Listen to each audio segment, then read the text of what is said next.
Em nome do Pai, e do Filho, e do Espírito Santo. Amém. Irmãos e irmãs, rezemos juntos. Pai nosso que estais nos céus, santificado seja o vosso nome. Venha a nós o vosso reino, seja feita a vossa vontade, assim na terra como no céu. O pão nosso de cada dia nos dai hoje.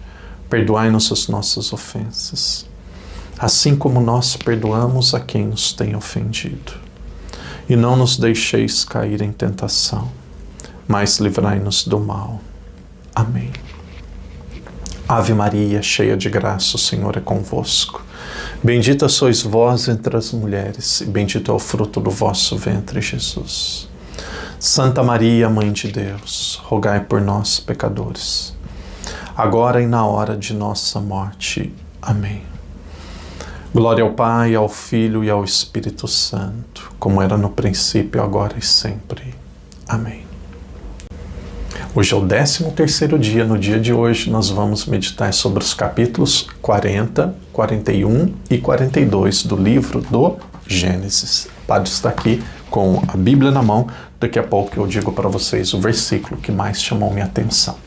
Irmãos e irmãs, daqui até o final do livro de Gênesis, que é o capítulo 50, nós vamos ter um foco especial a um desses filhos de Jacó, um foco especial para a vida de José. Nós começamos a ver ontem um pouco da história de José. José era um filho querido, era o primeiro filho que o seu pai, Jacó, teve com aquela que ele amava mais, que era Raquel. Então, de Raquel com Jacó, nasceu José e depois nasceu o filho mais novo, aquele que era, podemos chamar assim, o caçula, que era Benjamim. Então os irmãos começaram a ter ciúmes, começaram a ter inveja, depois ele foi levado para o Egito, e aí quando ele estava no Egito, ele primeiro foi para a prisão, porque ele foi acusado de ter seduzido a esposa do faraó, algo que não aconteceu.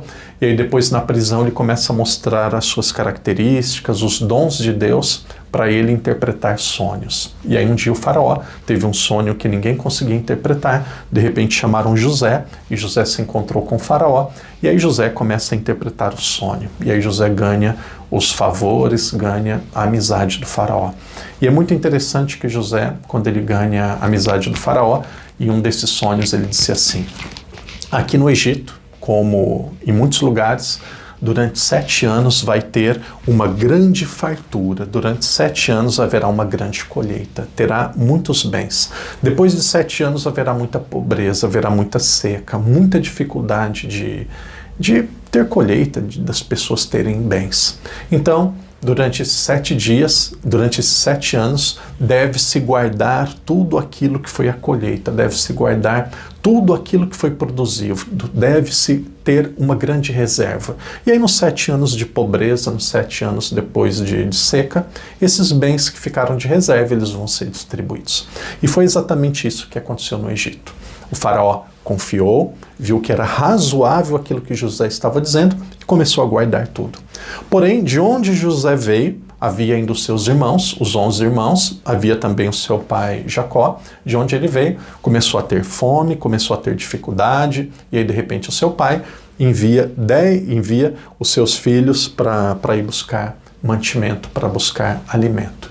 E aí de repente quando eles chegam, o José percebe que era da sua família, mas ele ficou quieto e disse assim: eu quero que venha o filho mais novo de vocês. E aí o pai, eles voltam. Então aqui tem várias idas e voltas, Egito e Caná, onde eles estavam, Caná e depois Egito. E aí nós conhecemos mais ou menos a história, o José, e nós vamos ver hoje aquilo que está mais focado no capítulo de hoje. Nós não vamos até o final da história.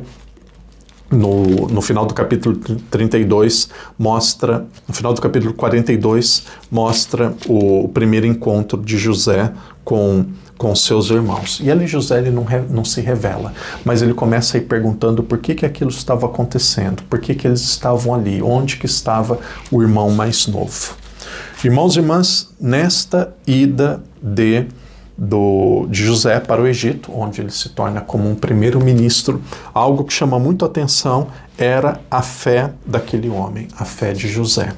Mesmo sendo ele tendo sido formado na família dos patriarcas, sendo, podemos dizer assim, um dos seus antepassados foi Abraão. Ele era neto de Isaac, Isaac era o seu avô, e aí depois ele era filho de Jacó.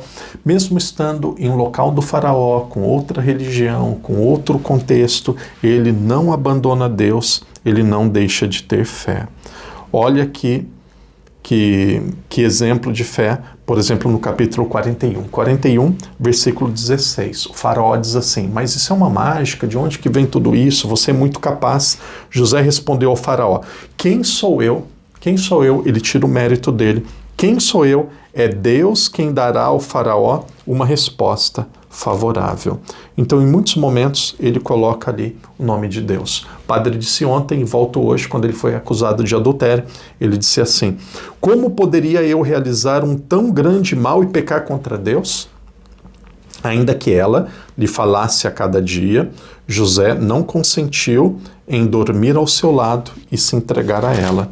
Então, muitas vezes, ele citando o nome de Deus. Aos poucos, José ganhou o reconhecimento do faraó e teve grande prosperidade, teve ali muito poder no Egito.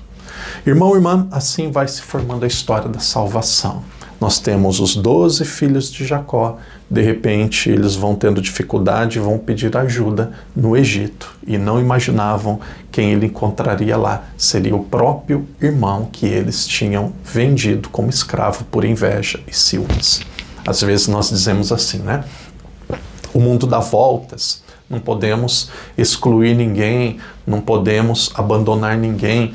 Aqui nós temos aqui um grande sinal da justiça, um grande sinal que Deus, ele é justo, ele é correto. Às vezes uma pessoa que nós prejudicamos, pode ser que nós vamos precisar dela no futuro.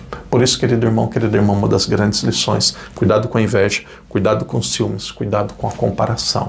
E se um dia você sofreu algum tipo de preconceito, de inveja, de injustiça, tenha certeza que Deus, ele não te abandona, Deus está do seu lado. Amanhã nós vamos avançar um pouco mais. Amanhã é o 14º dia. Amanhã nós vamos para os capítulos 43, 44 e 45 do livro de Gênesis. Aqui está o começo da história da salvação. O povo ainda está em Caná da Galileia, mas um dos irmãos aqui ele já está no Egito. E aos poucos todo o povo, e depois também Jacó, vai para o Egito. Irmão e irmã, persevere, leia, deixe os seus comentários, continue rezando em família, continue meditando. Tem muitas coisas que nós não podemos ler com a cabeça de hoje, senão nós vamos estar sendo muito injustos com o texto. Que Deus te abençoe, que Deus te proteja. É palavra de Deus, é palavra revelada. Seguramente Deus tem algo para nos ensinar em cada dia, com cada um destes textos. Que Deus te abençoe, que Deus te proteja. Receba a bênção, o carinho do Padre e vamos adiante, vamos adiante. Daqui a alguns dias nós terminaremos esse primeiro livro da Sagrada Escritura. E se Deus quiser, no final do mês de janeiro, terminaremos estes que são os 2 principais livros do Pentateuco, Gênesis e Êxodo. E aí depois, no final do mês de fevereiro, terminaremos o Pentateuco. Próximo mês nós vamos ver Levítico, Números e Deuteronômio. Persevere. No final do mês de fevereiro, seguindo esse esquema do Padre, você terá terminado o Pentateuco. No final deste mês, nós teremos terminado Gênesis e Êxodo, que é a base depois para toda a Sagrada Escritura. Que Deus te abençoe. Em nome do Pai, do Filho e do Espírito Santo. Amém.